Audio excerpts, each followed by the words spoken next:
Hello दोस्तों, कैसे हैं आप सब? केम छो? आप सभी का स्वागत करती हूँ मैं, सनम पटेल। दोस्तों, आज हम बात करेंगे कि प्रार्थना इतना अहम हिस्सा है हमारे जीवन का, हर किसी के जीवन का, मेरा, आपके सबका। जो समझते हैं ना कि ये प्रार्थना ज़रूरी नहीं है, अरे प्रार्थना करके क्यों टाइम वेस्ट करना, तो बहुत गलत दिशा में भटक रहे भाई। प्रार्थना से जीवन बदलता है, प्रार्थना से आपकी मुश्किलें हल होती है, प्रार्थना से आप सफलता के शिखरों को छूते हो, प्रार्थना से आप नामुमकिन को मुमकिन कर देते हो। तो प्रार्थना जीवन में बहुत ज़्यादा महत्व रखती है। प्रार्थना पहला पड़ाव प्रार्थना का जो है, जब हम प्रार्थना करते हैं ना तो परमेश्वर से हम सीधी बात करते हैं, हमारा सीधा कनेक्शन, डायरेक्ट बात होती है। इन बिटवीन हमारे कोई थर्ड पार्टी नहीं होती है। जो भी हमारे मन में, हम कहते हैं ना, सीधी बात करते। कोई मतलब कोई बड़ा मिनिस्टर है या कोई बड़ा बिजनेसमैन है या कोई बहुत बड़ा पहचान चाहिए, तब जाके हम मतलब ये बड़ा काम होगा, तब जाके हम वो कनेक्शन बना सकते। लेकिन डायरेक्ट कनेक्शन हम परमेश्वर से बनाते जब हम प्रार्थना करते, डायरेक्ट बात करते हैं। प्रार्थना वो जरिया है डायरेक्ट परमेश्वर से बात करने का, हमारी अपनी हर एक बात रखने का। दूसरा, हमारा आत्मिक विकास के लिए प्रार्थना बहुत ज़्यादा ज़रूरी है। बहुत सारे लोग कहेंगे कि हमें आत्मिक विकास की क्या ज़रूरत है, अभी तो हमारी, कहते हैं ना, खेलने कूदने की उम्र है, अभी तो हम यंग है, अभी तो हमारी दुनियादारी में जी रहे हैं, अभी हम ये सब क्यों करें? अरे दुनियादारी करिए, आप दुनियादारी में जो करना काम करिए, लेकिन प्रार्थना बहुत ज़्यादा ज़रूरी है। जैसे आपके जीवन के लिए खाना बहुत ज़रूरी है, जीने के लिए सांसों की ज़रूरत है, वैसे ही आत्मा के लिए, आत्मा के विकास के लिए, हमारे प्रभु के साथ कनेक्शन के लिए प्रार्थना बहुत ज़्यादा ज़रूरी है।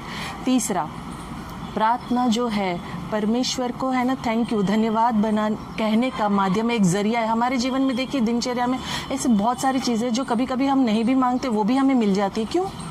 क्योंकि उसको हमसे मोहब्बत है, उसने हमसे पहले प्यार किया, हमने उससे पहले प्यार नहीं किया है। प्रार्थना करने से, हम धन्यवाद देने से, थैंक यू कहते हैं ना, नया सूरज देख के, नया दिन देखते हैं तो हम थैंक यू कह के शुरुआत करते हैं। वो प्रार्थना में जो हम थैंक यू कहते हैं, जब धन्यवाद कहते हैं तो जोड़ देते हैं। जब हम थैंक यू, तो आशीष की, एक कहते हैं ब्लेसिंग्स की कोई कमी नहीं रहती, बहुत सारे ब्लेसिंग्स जुड़ जाते हैं क्योंकि आपने थैंक यू कहना, धन्यवाद कहना सीख लिया है। चौथा, प्रार्थना आपके विश्वास को मजबूत करती है, दृढ़ करती है। देखिए, जब हमारा विश्वास बहुत सारी जगह कमज़ोर होता है, डगमगाता है, भाई मेरा तो बहुत बार डगमगाता है, मतलब बहुत ज़्यादा हिल जाती हूँ मैं, लेकिन जब प्रार्थना करते हैं तब मुझे लगता है यार नहीं, ये हो जाएगा, कोई टेंशन नहीं, वो कर देगा।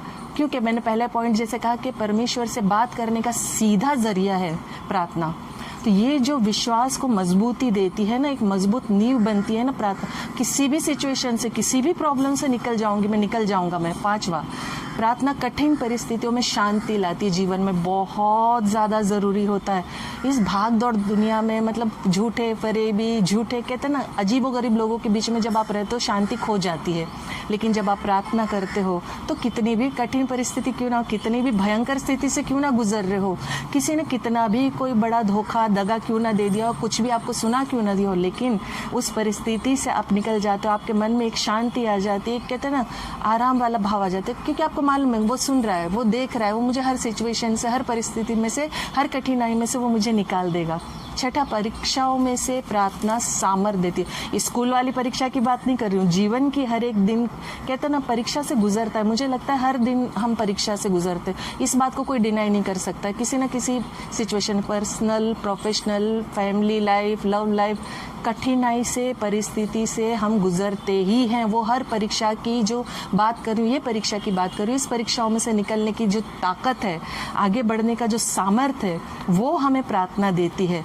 प्रार्थना से हम इस परिस्थिति से, इस परेशानी से, इस कठिनाइयों से हम जब निकलते हैं तो ये जो सामर्थ्य है ना, ये जो मतलब पावर है, इससे प्रार्थना से आती है। सातवां, प्रार्थना हमेशा परमेश्वर की इच्छा के अनुसार करनी चाहिए। हम अपनी इच्छाएं तो डेफिनेटली रखते हैं, हमें जो चाहिए, जो कहते हैं, लेकिन हमें हमेशा ये भी कहना चाहिए प्रार्थना में कि जो तेरी इच्छा है वो पूरी हो, जो तूने मेरे लिए सोचा है वो बेहतरी के लिए सोचा होगा, तेरी जो ख्वाहिश है वो पूरी हो। मेरी ख्वाहिश ये है, मेरी ये ख्वाहिश जायज़ है, तुझे लगता है ये पूरी होनी चाहिए तो इसे पूरा कर, वरना जो तेरी इच्छा है वो पूरी कर, क्योंकि तेरी योजना, तेरी इच्छा मेरी इच्छाओं से ज़्यादा बेहतर है। इस तरीके से अगर आप प्रार्थनाओं में रखोगे ना, तो बहुत अच्छे से आपकी प्रार्थना सुनी जाएगी। हम इंसानों के, अपने बच्चों के लिए अच्छे से अच्छी, बेहतरीन से बेहतरीन चीज़ें देते हैं, तो वो तो हमारा बाप है, वो पूरी सृष्टि का रचयिता है, तो क्या वो नहीं जानता कि हमारे लिए क्या बेहतर होगा? वो हमें बेहतर से बेहतर चीज़ देने के लिए सक्षम है, वो सामर्थ्यशाली है। तो हमेशा हमें उसकी इच्छा के अनुसार प्रार्थना रखनी चाहिए। आठवां, अपने हालात जो होते हैं ना, हर हालात से प्रार्थना निकलती है। ये सब आप मानते ही होंगे कि जीवन में देखिए कितना भी बुरा हालात से हम गुजरते हैं ना, आप हमेशा देखिए प्रभु को याद करते हो, अरे यार बहुत तकलीफ से गुजर रहा हूँ या गुजर रही हूँ, प्रभु मुझसे बर्दाश्त नहीं हो रहा है, प्रभु मुझे बहुत तकलीफ हो रही है, प्लीज़ मेरी प्रार्थना को सुन, मुझे देख, मेरी तकलीफ को समझ। हम कहाँ बात करते, सीधा उसी से बात करते हम। आप किसी और को बात नहीं करते हो, किसी और से कहते हैं ना याद नहीं करते हो। आप जब तकलीफ में होते सिर्फ और सिर्फ उसे, खुदा को, प्रभु को याद करते हो, क्योंकि आपको भी पता है, आपको भी विश्वास है कि इस तकलीफ में से, इस प्रॉब्लम से निकालने वाला कोई और नहीं है, सिर्फ और सिर्फ वो है। सिर्फ ये ही मुझे निकाल सकता है इन हालातों में से, इन प्रॉब्लम में से मुझे वो ही निकाल सकता है। तो आप क्या करते हो? हमेशा आप सोच के देखिए, हालात को बदलने के लिए, प्रॉब्लम में से निकलने के लिए प्रभु को याद करते हो। तो ये हालातों को बदलने वाला जो ताकत रखता है ना, जो पावर रखता है ना, जो अथॉरिटी रखता है, वो सिर्फ और सिर्फ प्रभु है। और ये ताकत को बदलने के लिए क्या करने चाहिए आपको? हालात को बदलने के लिए क्या करना चाहिए? प्रार्थना। तो आपकी हालात को, तकलीफ को, प्रॉब्लम को, स्थिति को सिर्फ प्रार्थना ही बदल सकती है। 9वां, प्रार्थना आपको कहते हैं ना हेल्दी रखती है, चंगाई लाती है। आप बीमार होते हो, प्रॉब्लम में होते, चाहे बड़ी बीमारी बोल लीजिए, छोटा सा बुखार बोल लीजिए, खांसी बोल लीजिए, आपके माँ बाप परेशान होते, सीधा दवाई लेने जाते, डॉक्टर के पास जाते, प्रार्थना करते, प्रभु मेरे बच्चे को ठीक कर दो, प्रभु इसे अच्छा रखो। आप कोई भी रिश्ता ले लीजिए, हर रिश्ते का नाम ले सकते हो।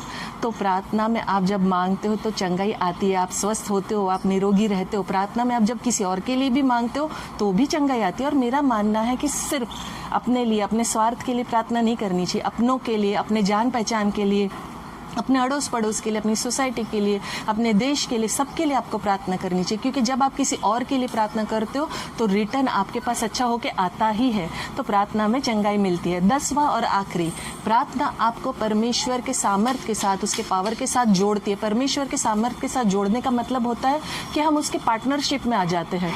जब कहते हैं ना सामर्थ्य से हम उसके जुड़ जाते हैं तो हर एक अच्छी चीज़ जो बेहतरी है, जो दुनिया की कोई भी चीज़ आप ले लीजिए, जो वो कोई भी चीज़ हो, वो आपके लिए रख नहीं छोड़ेगा, क्योंकि आपने प्रार्थना में मांगा है। आप मतलब मांगोगे तो ही मिलेगा ना। जैसे आप देखिए, दरवाज़ा खटखटाएंगे किसी का, आज की डेट में अगर डोरबेल बोल लीजिए, घंटी बोल लीजिए, तो खटकाएंगे तभी तो खुलता है ना।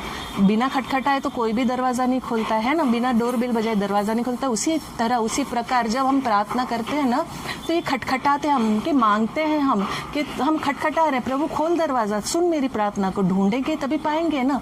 जब हम मांगेंगे ही नहीं, हम ढूंढेंगे ही नहीं, परमेश्वर से हम कुछ चाहेंगे ही नहीं, तो बस हम अपनी ही मन मर्जी में, अपनी ही मस्ती में रहेंगे, तो फिर कैसे हमारी कोई बात सुनी जाएगी। और फिर हम दुहाई देंगे, यार मेरे साथ कुछ अच्छा नहीं हो रहा है, मुझे ये नहीं मिला, मुझे वो नहीं मिला, मेरे साथ बुरा हुआ, मेरा ये हुआ, मेरे घर में चंगाई नहीं, मेरे घर में रोग है, मेरे घर में परेशानी है, मेरे घर में प्रॉस्पेरिटी नहीं है, मेरे घर में ये नहीं, वो नहीं।